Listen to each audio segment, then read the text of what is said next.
এই সমস্ত বাসগুলো নিয়ে আমাদেরকে এখন হাটে যেতে হবে। আগামীকালকের থেকে 40-50টা পরিবার কি হবে, এদের দায়িত্ব কেউ নিবে? এখানে হচ্ছে পাইলিং এর কাজ চলতেছে। পাইলিং জ্বর ভালো হয় দেখাইলে। জ্বর আছে কার কার? এই তো ওকে জ্বর আছে নি? হাটে আসাটা অনেক কষ্টের একটা কাজ, এটা যারা গরু নিয়ে হাটে আসেন। আসসালামু আলাইকুম। এই মুহূর্তে আমরা আছি বাঁশবাগানে, বাঁশ কাটতে আসছি। মূলত আমাদের আজকে বড় একটা কাজ করতে হবে, যে কারণে অনেকগুলা বাঁশ লাগবে। তো আমরা একটা একটা করে কেটে তারপর পরিষ্কার জায়গায় নিয়ে যাচ্ছি। চলেন পুরো প্রসেস আপনাদেরকে দেখাই ইনশাআল্লাহ। মোটামুটি অনেকগুলা বাঁশ আমাদের কাটা হয়ে গেছে, এখন এই বাঁশগুলাকে সাইজ করতে হবে। এই সমস্ত বাঁশগুলা নিয়ে আমাদেরকে এখন হাটে যেতে হবে। আগামীকালকের থেকে হাট শুরু ইনশাআল্লাহ। আজকের মধ্যে আমরা এগুলাকে কমপ্লিট করে ফেলবো। ভাই নিয়ে আসেন, ভ্যান নিয়ে আসেন। এই বাঁশগুলাকে সুন্দর করে চাষার কারণ হচ্ছে, যেহেতু এগুলোর সাথে গরু বাঁধা থাকবে, তাই ওদের শরীরে যাতে কোথাও কেটে কুটে না যায়। তো ওই ভ্যানের মধ্যে আমরা বাঁশ সাজায় নিছি, আর পিছনে আর একটা ভ্যান আছে, ওইটার মধ্যে আমাদের আসবাবপত্র যেগুলো লাগবে সেগুলো আমরা নিয়ে নিচ্ছি। আলহামদুলিল্লাহ আমরা চলে আসছি হচ্ছে হাটের মধ্যে। তো এই হচ্ছে মাঠের অবস্থা, চারপাশ দিয়ে ঘুরায় আমি আপনাদেরকে দেখাচ্ছি। মোটামুটি সবারই কাজ কমপ্লিট হয়ে গেছে। প্রতি বছর আমরা এই জায়গাটাই নিই, বিশেষ করে মানে প্রথম সারি, এরপর দ্বিতীয় সারি। প্রথম সারিতে সমস্যা হচ্ছে, যখন গরু ওই রাস্তা দিয়ে নেমে আসে, তখন ওই গরুগুলা খুব, বিশেষ করে স্বাভাবিক কুরবানির হাটের গরু আর সপ্ত সার আক্রমণাত্মক থাকে বেশি। দেখা যায় যে সামনের গরুগুলার উপরে হামলা চালায় বেশি। এই জন্য আমরা এক ঘর বাদ দিয়ে সবসময়ের জন্য দ্বিতীয় ঘরে নেই আর কি। ধরেন এখন আমরা আসছি প্রায় 1টা বাজে, দুপুর টাইম। এই সময় হাটে কারো থাকার কথা না, এবারে ফাঁকা থাকে।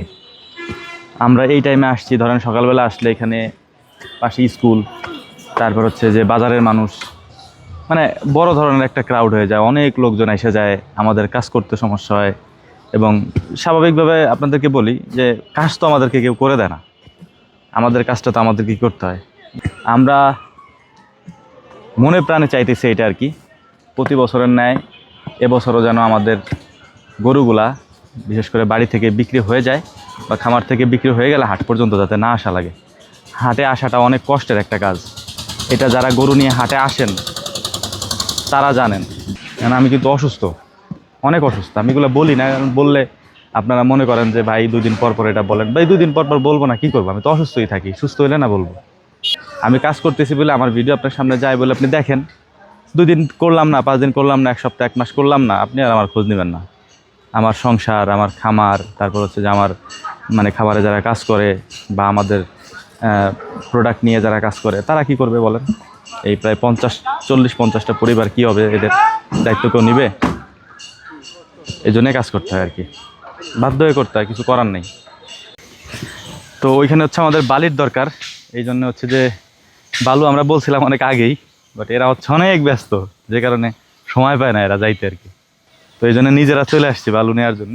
যদিও নদীর এপার ওপার আর কি, ব্রিজের এপার ওপার, ওপার থেকে এবার আসলাম বালু নিয়ে, তারপর আবার এখানে ঢালবো, কারণ এখানে কাজ করা যাইতেছে না। নিচে যেহেতু পানি একবারে গরম হয়ে গেছে আর কি। তো আলহামদুলিল্লাহ আমরা এখানে আসার পর একবারে ভরে নিয়ে যাচ্ছি এখান থেকেই। 2 গাড়ি ভরা কমপ্লিট। ভাই আপনারা টান দেন, আমরা আপনাকে পিছন পিছন আসি। 1 গাড়ি আসছে, আরও 1 গাড়ি পথে। এখানে হচ্ছে পাইলিং এর কাজ চলতেছে। পাইলিং জ্বর ভালো হয় দেখাইলে। জ্বর আছে কার কার? এই তো ওকে জ্বর আছে নি? এই যে অ্যান্টিবায়োটিক আইসা, এদিকে আয় দেন। ওই পাশে দেন, ওই যে কাকা আছে, ওই যে সবাই দেন। আরে কা খান ব্যাস। বিসমিল্লাহ। এটা হচ্ছে মাথানোটা আর কি। আলহামদুলিল্লাহ। এই জায়গাটার বাঁশ বাঁকা ছিল, হ্যাঁ। সজীব মামা এটা সোজা করার জন্যে মানুষ 2 জন উপরে উঠাই দিছে, নাইম রে বাবু কাকারে। তারপর হচ্ছে যে ওই বাঁশ সোজা করতেছে, মানে সোজা তার হয় লাগবে। তো আলহামদুলিল্লাহ সব রেডি হয়ে গেছে, এখন আমরা বিদায় নিচ্ছি। আসসালামু আলাইকুম রহমতুল্লাহ।